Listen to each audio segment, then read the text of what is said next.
मुख्यमंत्री लाड़की बहन ये जो योजना है उसमें हमने ई-केवाईसी का प्रोसीजर ये 2 महीने पहले शुरू किया था। 18 नवंबर को उसकी आखिरी तारीख थी। हमने आज आदरणीय मुख्यमंत्री देवेंद्र जी फडणवीस सर, उप मुख्यमंत्री शिंदे सर और अजीत दादा की अनुमति से, उनके सूचना से हमने वो जो डेडलाइन थी 18 नवंबर की, उसको आज एक्सटेंशन देके 31 दिसंबर तक, 31 दिसंबर तक वो बढ़ाई है, ताकि ये ई-केवाईसी की जो प्रोसीजर है वो कोई भी लाभार्थी ई-केवाईसी का प्रोसीजर उन्होंने किया नहीं है, इस वजह से वो इस लाभ से वंचित ना रहे। इसलिए हमने उनको इस 2 महीने की, मतलब अभी जो मोर देन 1 मंथ का उनको एक्सटेंशन दिया है। और मुझे विश्वास है कि इस एक्सटेंशन में ज़्यादा से ज़्यादा जो लाभार्थी ई-केवाईसी से वंचित रहने वाले थे उनको ये जो एक्सटेंशन दिया है उसमें राहत मिलेगी। देण्यात आलेली आहे। अद्यापपर्यंत ई-केवायसी करणाऱ्या महिलांची संख्या किती आहे ही माहिती पडलेली आहे का? अद्याप किती महिलांचं ई-केवायसी लाडकी बहीणमध्ये करण्याचं बाकी राहिलेलं आहे? आम्ही साधारणपणे 2 महिन्यापूर्वी 18 नोव्हेंबरपर्यंत ई-केवायसीची प्रक्रिया पूर्ण करण्याच्या संदर्भामध्ये सर्वच आपल्या महाराष्ट्रातील लाडकी बहीण, मुख्यमंत्री माझी लाडकी बहीण योजनेच्या लाभार्थी महिला ज्या आहेत त्या माता भगिनींना आम्ही त्या ठिकाणी सूचना केल्या होत्या। त्यानुसार जवळपास 1,20,00,000पेक्षा अधिक महिलांची ई-केवायसीची प्रक्रिया 100% पूर्ण झालेली आहे आणि 50 लाखापेक्षा अधिक अशा महिला आहेत ज्यांची साधारणपणे 60-70% ही जी प्रक्रिया आहे ती त्या ठिकाणी पूर्ण झालेली आहे।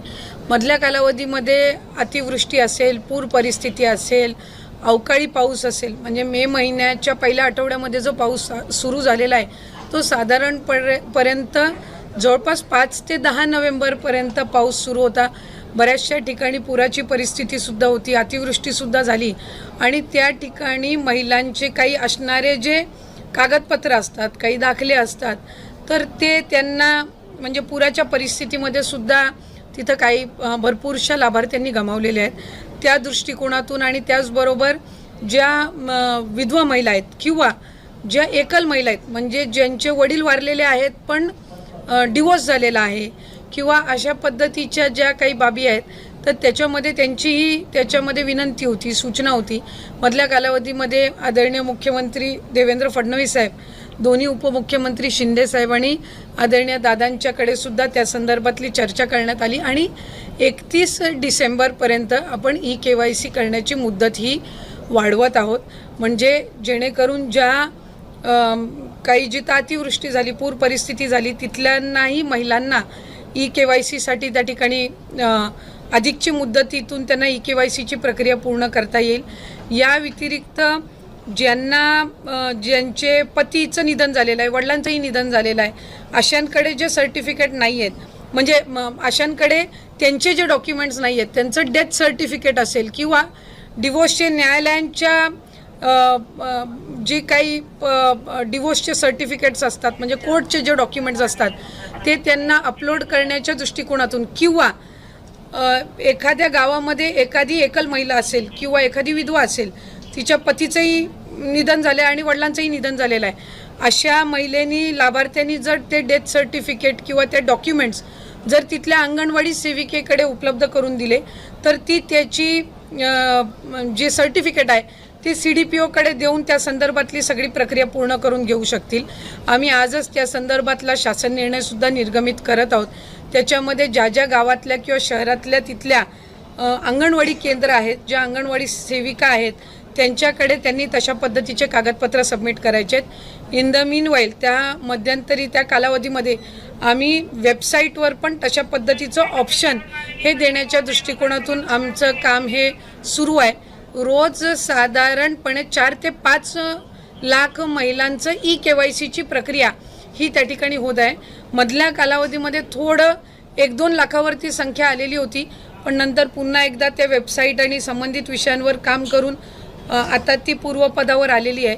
तर या संदर्भामध्ये राज्याचे मुख्यमंत्री फडणवीस साहेब आणि दोन्ही उपमुख्यमंत्री शिंदेसाहेब आणि दादा यांच्या सूचनेनुसार आपण ती 31 डिसेंबरपर्यंत मुदत वाढवत आहोत. नाही, पण या सगळ्या लाडक्या बहिणींमध्ये सातत्यानं अनेक बातम्यांसमोर येत होतं की सरकारी महिलांनी देखील या सगळ्या योजनेचा लाभ उचलला आहे. आता एक नवीन बातमी समोर होते, वृत्तपत्रामध्ये छापून आली आहे की ज्यांचे पुरुष म्हणजे पोलीसमध्ये कामाला आहेत त्यांच्या पत्नींनी देखील पोलीस नाही, एक गोष्ट आपण ह्याच्यामध्ये समजून घेतली पाहिजे की जून 2024 ही योजना झाली.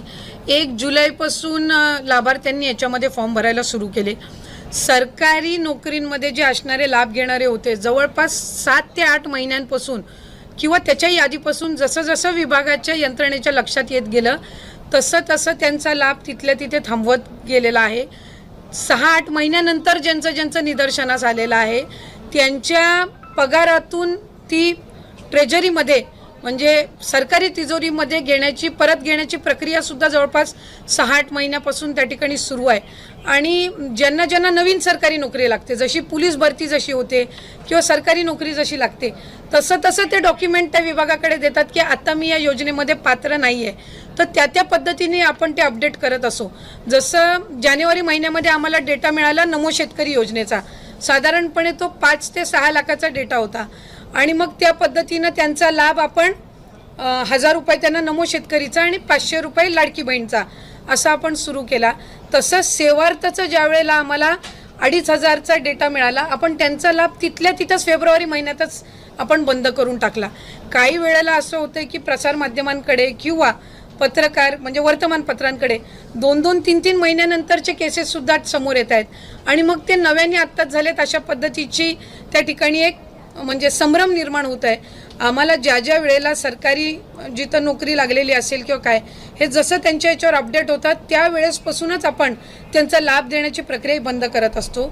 जो 12,000 12,500 पुरुषांच्या संदर्भात पण होता तिथं काही अशा केसेस आहेत जिथं घरामध्ये महिलेची अकाउंटच नव्हती आणि त्यावेळेला त्यांनी पुरुषांच्या याच्यावर सुरू केलेलं होतं. नंतर स्वतःची स्वतंत्र अकाउंट आल्यानंतर त्यांनी ते अकाउंट बदलण्याचा सुद्धा प्रयत्न केला. आता त्या सगळ्या ह्याच्यामध्ये ही EKYCची प्रक्रिया ही अतिशय उपयुक्त ठरणार आहे की याच्यामधनं लाभार्थी जे जेन्युइन आहेत ते 31 डिसेंबरपर्यंत एकदा EKYC झालं की मग याच्यामध्ये अशा पद्धतीच्या कुठल्याही घटना ज्या 6-8 महिन्यापूर्वी झाल्या त्या होणार नाहीत.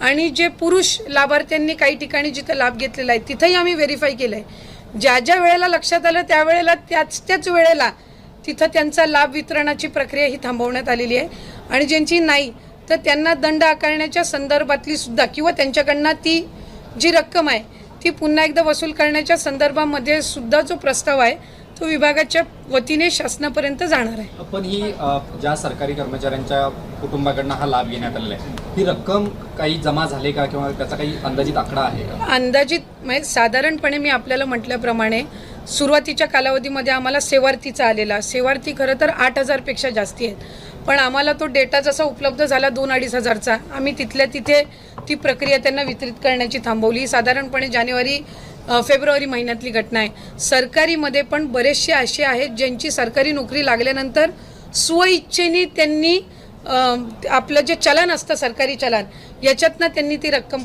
परतफेड केलेली आहे. जिथं प्रशासनाच्या स्थानिक प्रशासनाच्या लक्षात आलं तिथं त्यावेळेला त्यांनी एकतर तो लाभ बंद केलेला आहे आणि जर त्यांना 3 महिन्याचा लाभ गेला असेल तर त्यांच्याकडनं दर महिन्याचं वसूल करण्याच्या संदर्भामध्ये सुद्धा प्रक्रिया केलेली आहे. त्यामुळे साधारणपणे ही जी संख्या आहे ही काही फार मोठी नाही आहे. म्हणजे तसं बघायला गेलं तर 1% पण आतली असणारी संख्या आहे आणि ती प्रक्रिया जी आहे ती आपल्याकडे ती विभागाकडे ती रक्कम परत येणार नाही. ती शासनाचं जे ट्रेजरी डिपार्टमेंट आहे यांनी जो एक ठराविक हेड आम्हाला ओपन करून दिलेला आहे ती त्याच्यामध्ये येते आणि मग ते शासन जमा होते. पण मराठवाड्यातील अनेक महिलांची जी कागदपत्रे नाही ही प्रक्रिया सुरू आहे. म्हणजे ही कसं आहे जसं आता तुम्ही